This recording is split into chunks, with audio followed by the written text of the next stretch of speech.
I absolutely love plants because I really feel like they've got the power to completely transform a space. Hi, I'm Rose. Hi, I'm Caro. We're Roco, and this is our Masterclass.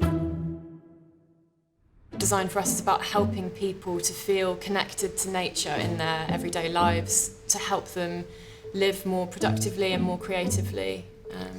And our design practice is really about going out, finding the best possible, really exciting and interesting plants.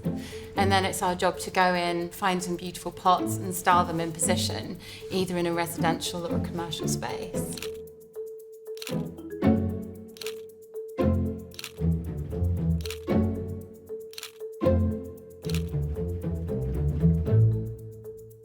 So I'm not trained in horticulture. I've learned everything just through trying things out and I suppose observing plants, seeing how they respond to the care I give them. So you definitely don't have to be professionally trained to experiment with plants.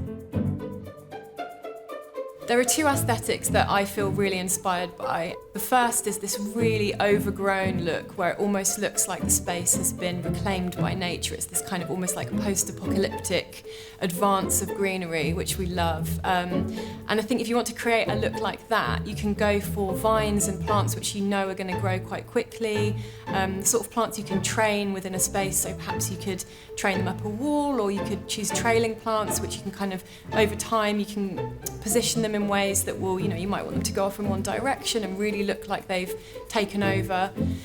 So that look we really love. So we also take inspiration from a more minimal style of planting, where we often look at Japanese gardens. These are amazing because they take one single tree and make it look incredible in a space where you don't necessarily have to put loads of different plants around it. And the plant suddenly has much more purpose, and you're drawn to the different leaf shapes and the way that it sits in the space. So I think it's important to look at the space and just figure out, how much space do you actually have to play with. If you've got a big space and you think, I can really go wild and I can buy loads of plants and really make it look like a jungle, then amazing, do it.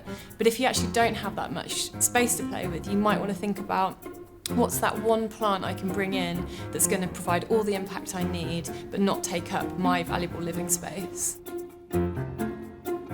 I think a lot of it has to do with the pots. I don't think a lot of the plants have changed that much. I think it's more the way that we are approaching how they can be presented or what kind of pots they're in, because we can take that plant out and put it in a really beautiful terracotta or a lovely sculptural ceramic or concrete pot, and it completely changes the way that you perceive that plant and the way you interact with it. I think that it's that combination of good design with the plants, and that's what gives it that magic formula.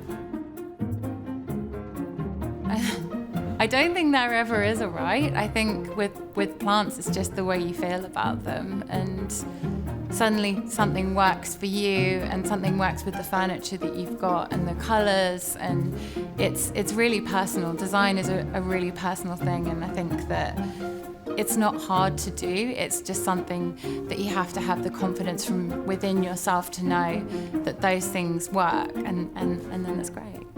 So for me, good design is making the plants look natural and like they're in a position that they should be. It's sort of this feeling of them having a purpose in a space.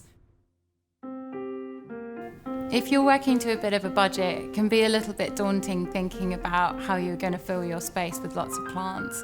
So one easy way to do that is to go along to a plant swap, where you can take cuttings and swap different plants and see how those different plants can work in your space.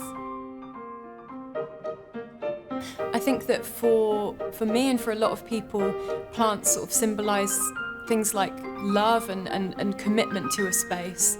So they almost bring this sense of belonging, and they're something that you invest in, obviously to make a space look beautiful, but it's also about really committing to this space and creating a sort of a garden that you can really tend to and nourish.